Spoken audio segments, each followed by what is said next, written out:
Book 2, Chapter 6 of Michael Strogoff, Courier of the Tsar. This recording is in the public domain. Michael Strogoff by Jules Verne. Book 2, Chapter 6. A Friend on the Highway. Half an hour afterwards, Michael and Nadia had left Tomsk. Many others of the prisoners were that night able to escape from the Tartars, for officers and soldiers, all more or less intoxicated, had unconsciously relaxed the vigilant guard which they had hitherto maintained. Nadia, after having been carried off with the other prisoners, had been able to escape and return to the square, at the moment when Michael was led before the Emir. There, mingling with the crowd, she had witnessed the terrible scene. Not a cry escaped her when the scorching blade passed before her companion's eyes. She kept, by her strength of will, mute and motionless. A providential inspiration bade her restrain herself and retain her liberty, that she might lead Marfa's son to that goal which he had sworn to reach. Her heart for an instant ceased to beat when the aged Siberian woman fell senseless to the ground, but one thought restored her to her former energy. "I will be the blind man's dog," said she. On Ogareff's departure, Nadia had concealed herself in the shade. She had waited till the crowd left the square. Michael, abandoned as a wretched being from whom nothing was to be feared, was alone. She saw him draw himself towards his mother, bend over her, kiss her forehead, then rise and grope his way in flight.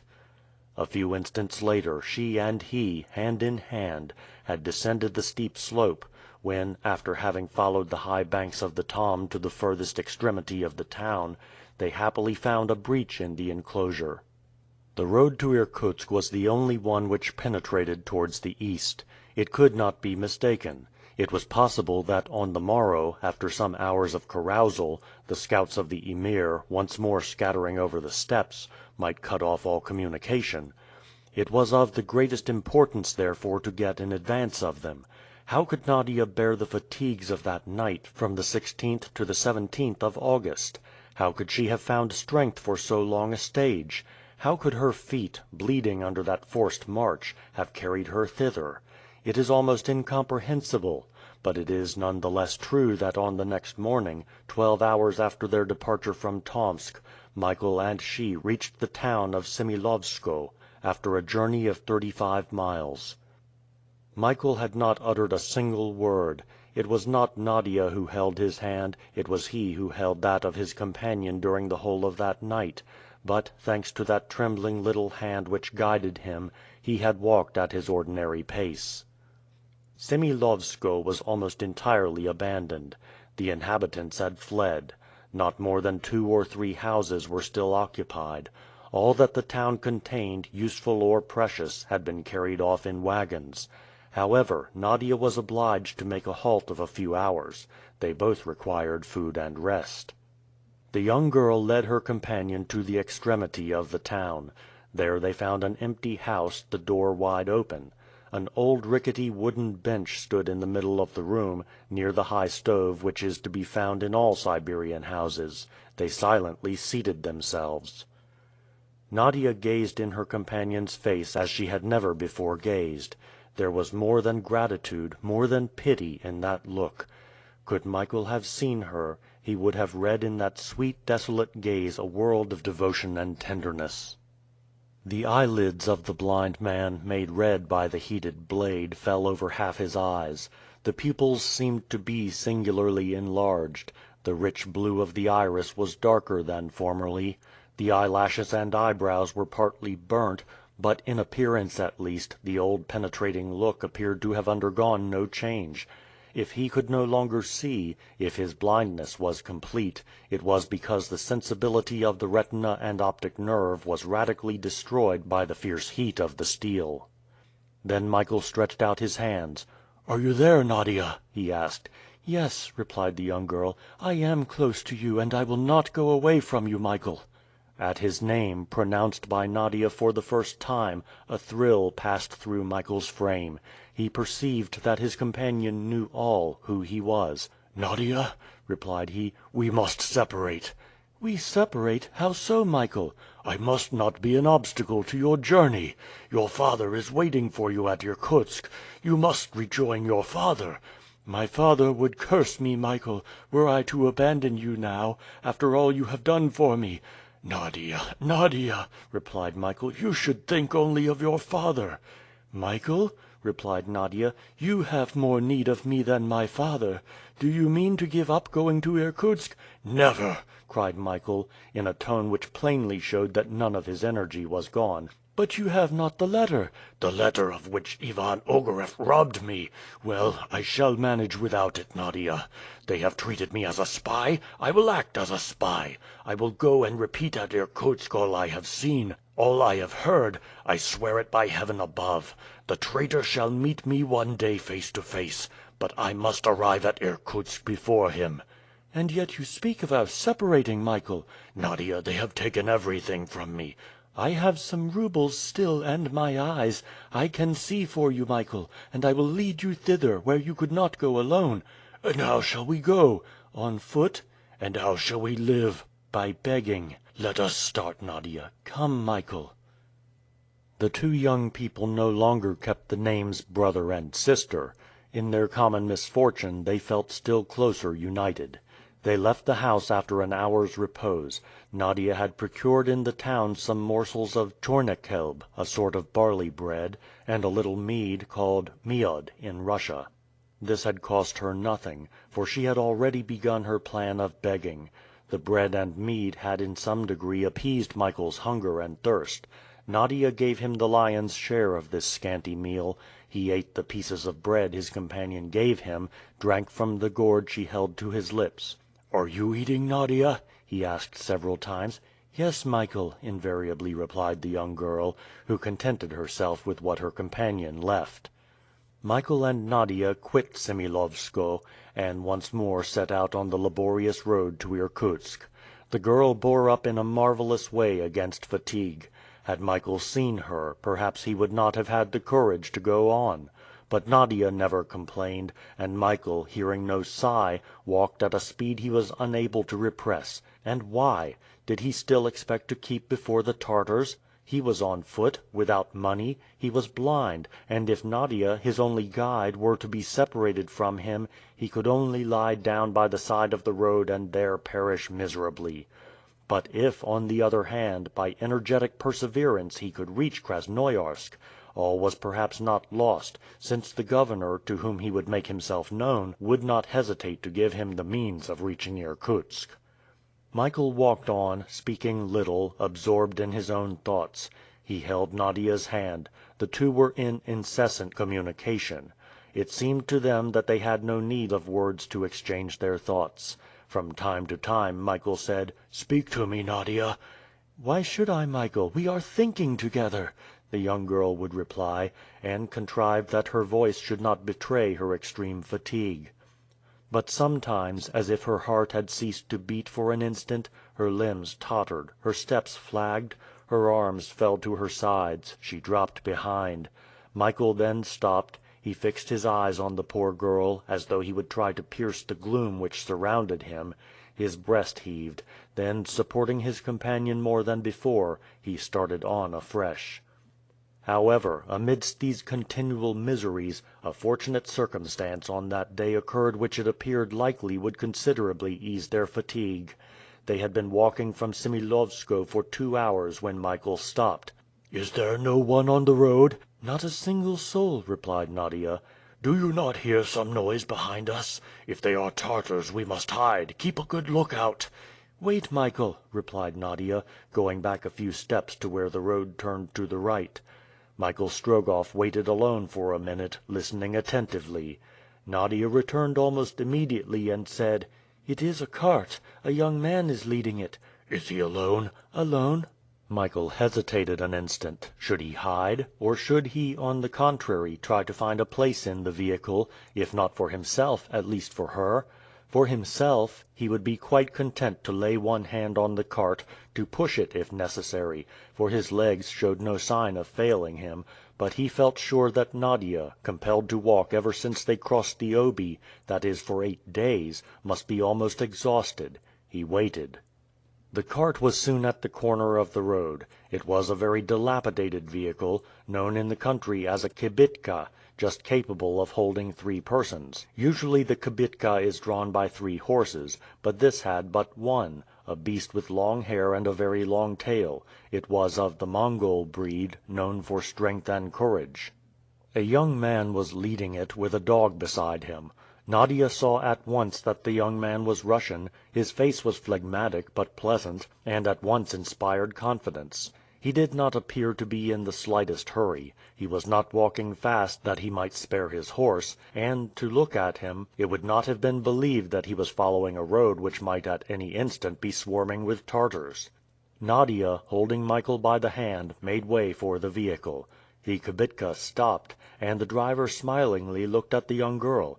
"And where are you going to in this fashion?" he asked, opening wide his great honest eyes. At the sound of his voice Michael said to himself that he had heard it before, and it was satisfactory to him to recognize the man, for his brow at once cleared. "Well, where are you going?" repeated the young man, addressing himself more directly to Michael. "We are going to Irkutsk," he replied. "Oh, little father, you do not know that there are still versts and versts between you and Irkutsk?" "I know it."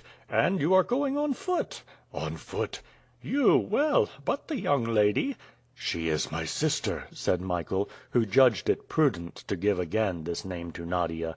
"Yes, your sister, little father; but believe me, she will never be able to get to Irkutsk."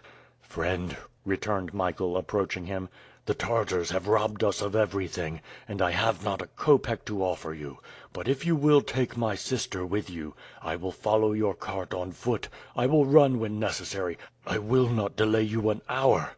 "Brother," exclaimed Nadia, "I will not! I will not! Sir, my brother is blind." "Blind?" repeated the young man, much moved. "The Tartars have burnt out his eyes," replied Nadia, extending her hands, as if imploring pity. "Burnt out his eyes! Oh, poor little father! I am going to Krasnoiarsk. Well, why should not you and your sister mount in the kibitka? By sitting a little close it will hold us all 3. Besides, my dog will not refuse to go on foot. Only I don't go fast, I spare my horse." "Friend, what is your name?" asked Michael. "My name is Nicholas Pigasov." "It is a name that I will never forget," said Michael. "Well, jump up, little blind father. Your sister will be beside you in the bottom of the cart. I sit in front to drive. There is plenty of good birch bark and straw in the bottom. It's like a nest. Serko, make room!" The dog jumped down without more telling. He was an animal of the Siberian race, gray hair, of medium size, with an honest big head, just made to pat, and he, moreover, appeared to be much attached to his master. In a moment more Michael and Nadia were seated in the kibitka. Michael held out his hands as if to feel for those of Pigasov. "You wish to shake my hands?" said Nicholas. "There they are, little father. Shake them as long as it will give you any pleasure." The kibitka moved on. The horse, which Nicholas never touched with the whip, ambled along. Though Michael did not gain any in speed, at least some fatigue was spared to Nadia. Such was the exhaustion of the young girl that, rocked by the monotonous movement of the kibitka, she soon fell into a sleep, its soundness proving her complete prostration. Michael and Nicholas laid her on the straw as comfortably as possible. The compassionate young man was greatly moved, and if a tear did not escape from Michael's eyes, it was because the red-hot iron had dried up the last. "She is very pretty," said Nicholas. "Yes," replied Michael. "They try to be strong, little father, they are brave, but they are weak after all, these dear little things. Have you come from far?" "Very far." "Poor young people, it must have hurt you very much when they burnt your eyes." "Very much," answered Michael, turning towards Nicholas as if he could see him. "Did you not weep?" "Yes." "I should have wept too. To think that one could never again see those one loves. But they can see you, however. That's perhaps some consolation." "Yes, perhaps. Tell me, my friend," continued Michael, "have you never seen me anywhere before?" "You, little father? No, never." "The sound of your voice is not unknown to me." "Why," returned Nicholas smiling, "he knows the sound of my voice. Perhaps you asked me that to find out where I come from. I come from Kolyvan." "From Kolyvan," repeated Michael. "Then it was there I met you. You were in the telegraph office?" "That may be," replied Nicholas. "I was stationed there. I was the clerk in charge of the messages." "And you stayed at your post up to the last moment?" "Why, it's at that moment one ought to be there." "It was the day when an Englishman and a Frenchman were disputing, roubles in hand, for the place at your wicket, and the Englishman telegraphed some poetry." "That is possible, but I do not remember it." "What? You do not remember it?" "I never read the dispatches I send. My duty being to forget them, the shortest way is not to know them." This reply showed Nicholas Pigassov's character. In the meantime the kibitka pursued its way, at a pace which Michael longed to render more rapid. But Nicholas and his horse were accustomed to a pace which neither of them would like to alter. The horse went for 2 hours and rested 1, so on day and night. During the halts the horse grazed, the travelers ate in company with the faithful Serko. The kibitka was provisioned for at least 20 persons, and Nicholas generously placed his supplies at the disposal of his 2 guests, whom he believed to be brother and sister. After a day's rest Nadia recovered some strength. Nicholas took the best possible care of her. The journey was being made under tolerable circumstances, slowly certainly, but surely. It sometimes happened that during the night Nicholas, although driving, fell asleep, and snored with a clearness which showed the calmness of his conscience. Perhaps then, by looking close, Michael's hand might have been seen feeling for the reins, and giving the horse a more rapid pace, to the great astonishment of Serko, who, however, said nothing. The trot was exchanged for the amble as soon as Nicholas awoke, but the kibitka had not the less gained some versts.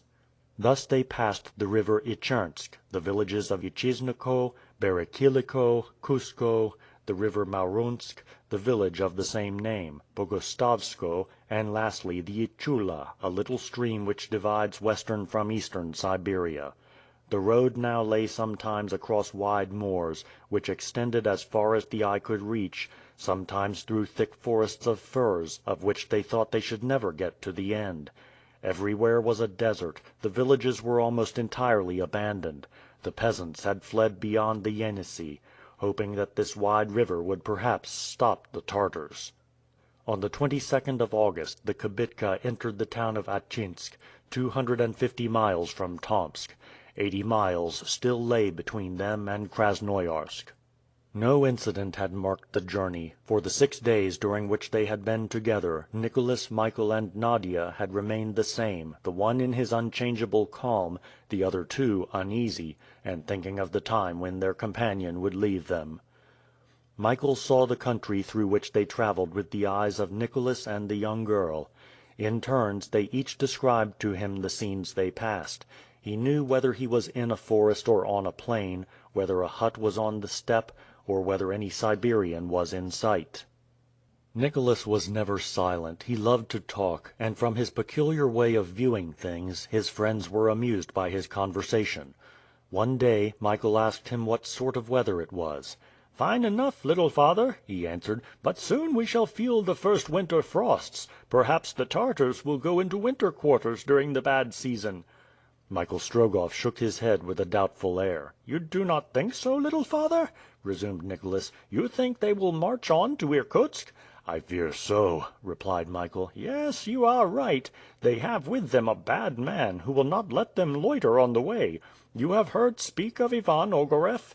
"Yes." "You know that it is not right to betray one's country." "No, it is not right," answered Michael, who wished to remain unmoved.